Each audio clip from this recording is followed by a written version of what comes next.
cloud.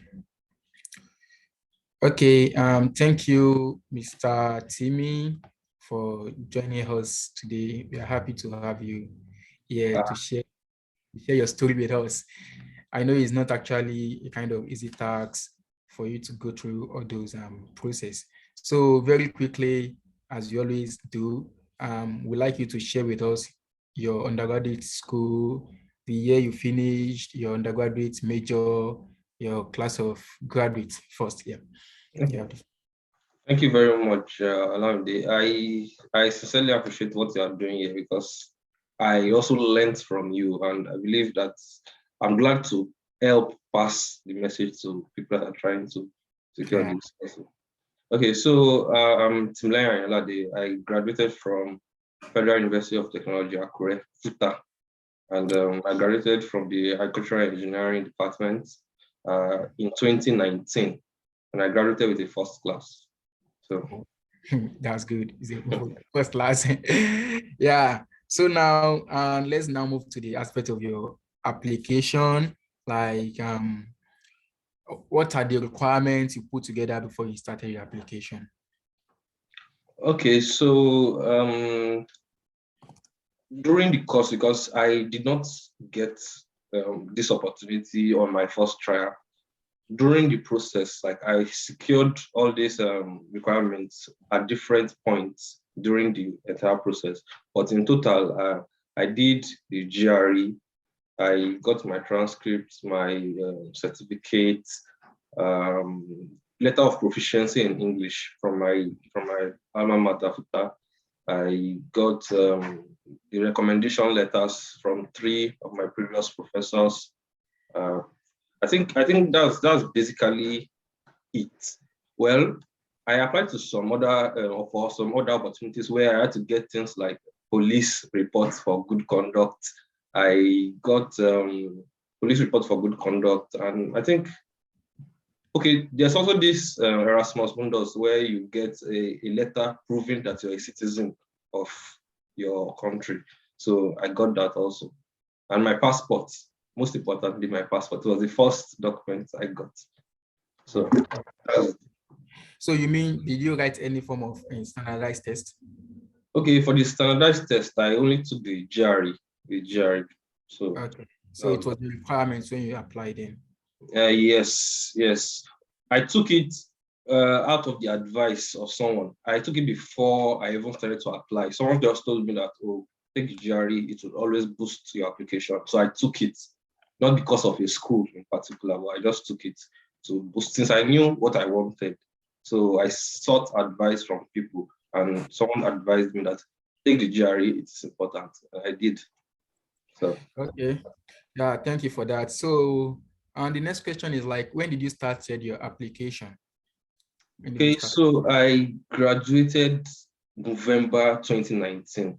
I graduated November 2019, and during that period, applications were open. Applications for major scholarships, the Erasmus Mundus, the MasterCard, they were open around that period.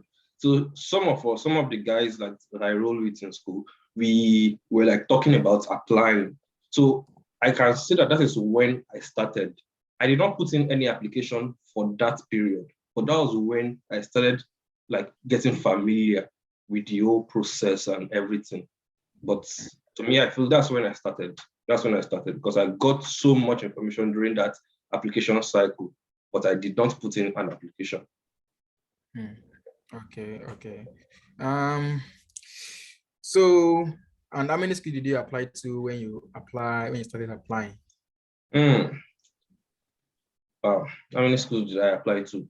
I may not be able to give a definite figure, but I know that it's between 10 to 20. And this is across different countries. So I applied to various opportunities. So it's between 10 and 20 that I applied, that I put in an application, that I finished an application. So it's between 10 and 20. Okay. So like you've not actually mentioned your current school. So why did you pick your school? Like the school at which you are at the moment? Okay. I am currently at Iowa State University, and I am here for my doctorate in mechanical engineering. I chose Iowa State University basically because of my research. Or The because of the funding? research, yes, and the funding. It goes hand in hand. But true. I think it's important to put that the funding was like 70% of why I chose Iowa State University. So I chose it because of the funding and my research, ongoing research, because it was through the research that I secured the funding opportunity. So I always like to put the research first. So you say you are doing the doctorate degree, which means that Yes. you have that's like from your BSc you apply directly to a doctorate degree. Yes, But exactly. too many person doesn't understand that they can do that. So how possible is that? Like, Well, it is very possible, especially in North America. I think North America has a very good program like that can make you go. As long as you know that you want to go for your PhD after your master's, you can just as well apply for both and do it directly. So I think this helps. It helps a lot because I never knew it was possible also. It was when I got information and I saw that, wow, my plan was always to do the PhD after my master's. So why not? okay. So is there any form of special application that you submitted while you are applying? No, there's no special application. When before your application, while you are going through the admission requirements, you would see that it's basically the same. You just have to indicate that, oh, you want to apply for a PhD or a master's. Well, some schools would I give you some requirements that for you to qualify to apply direct, you must meet some requirements. So that's just it. Some Okay. schools also, as I've heard, if you apply for a master's, they can give you an admission for a master's and also give you an admission for a PhD, telling you that, oh, they will advise you go for a PhD. So is that interesting? Okay. So now to the final aspect in which um I know that we are going to people have been waiting for. Yeah. How do you get your funding? Yeah. Okay. My funding is an interesting story. Okay, I'll try to give like a short background before I just go direct to the main thing.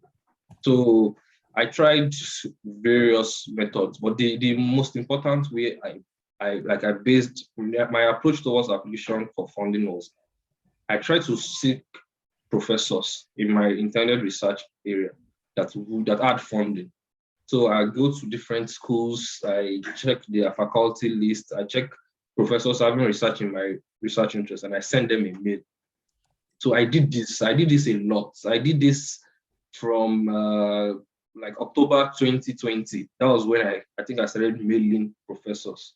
Okay. 2020, I started mailing. That was when I took it like a job because before then I was applying for all these Erasmus, all those big scholarships that people know a lot.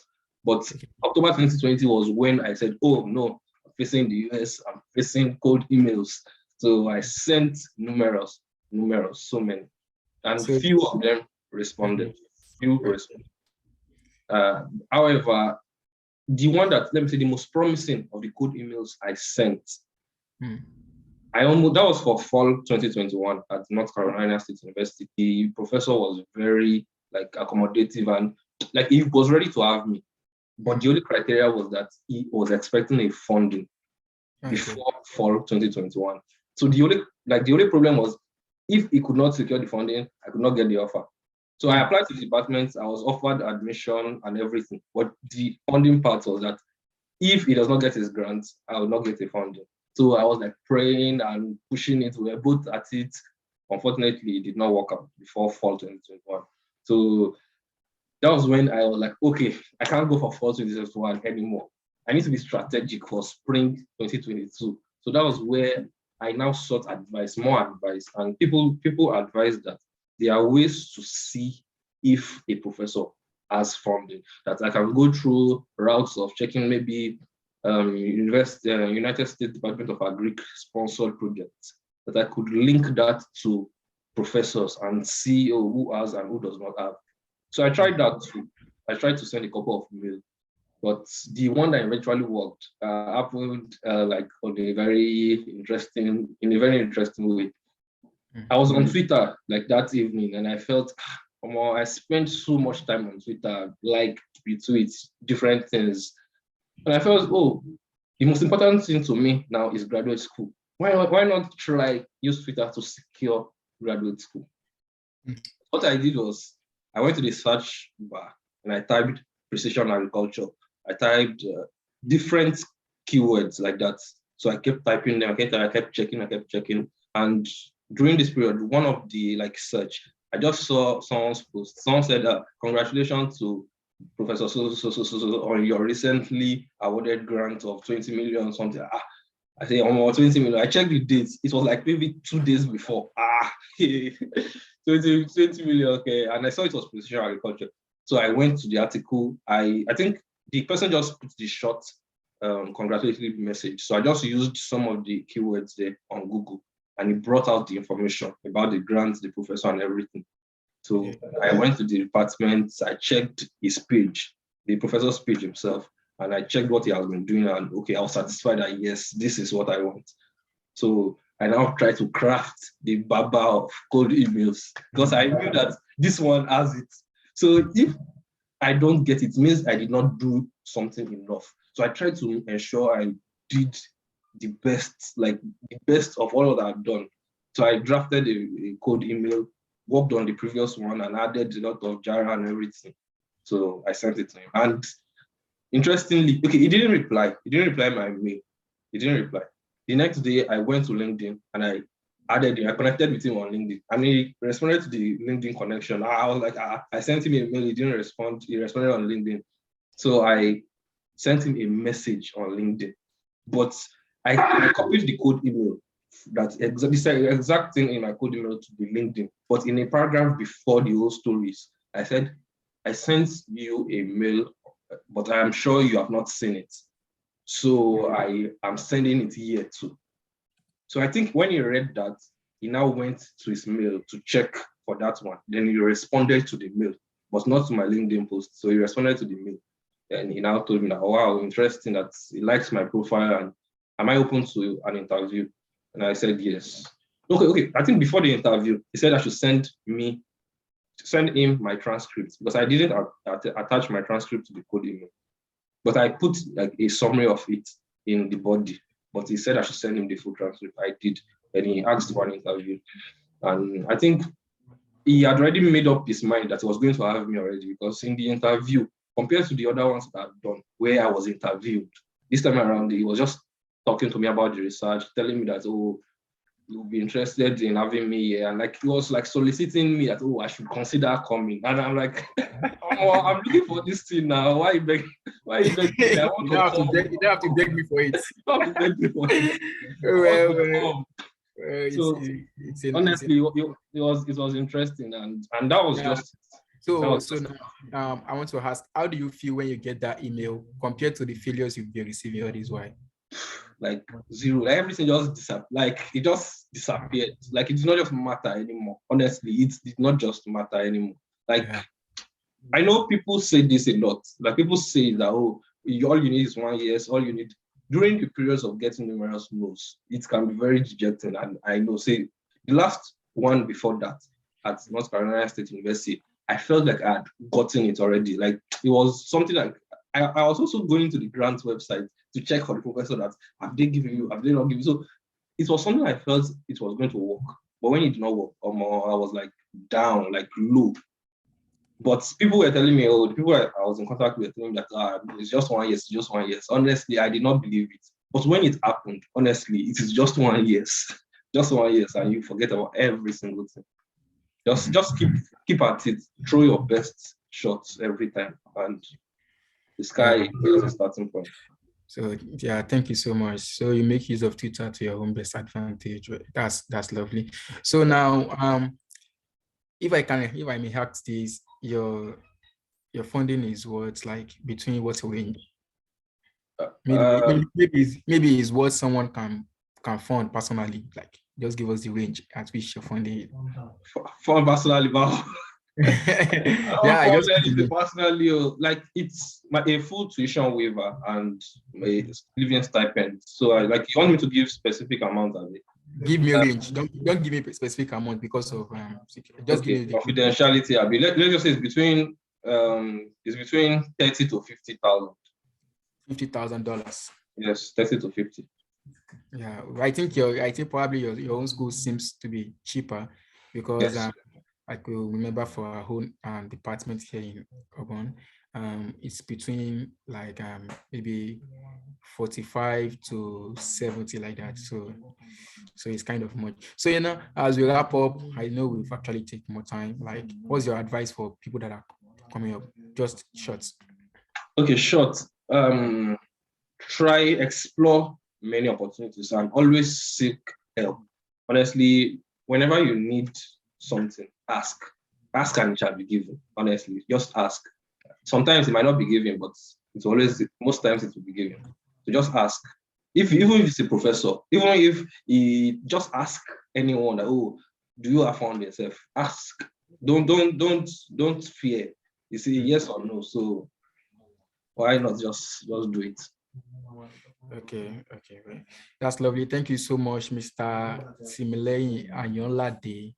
Thank you. It's so nice having you on this platform, and I believe that others too have learned not to give up. Yeah. All what they just need is one yes, and once they have the yes, they Yes. will forget everything they've actually went through. So thank you so much, and also for everyone that have joined, that have watched this video. I believe that you won't give up on your dreams. Yeah. So till then, thank Thank you. you. Thank you very much. Thank you for this opportunity to share my story. So, and thank you. You are one of the people that helped me through my journey. So No, it's I, fine. I'm happy to I'll always answer your call. Yeah, it's fine. It's fine. We are happy that you actually get it, and that's the aim of these videos and interviews.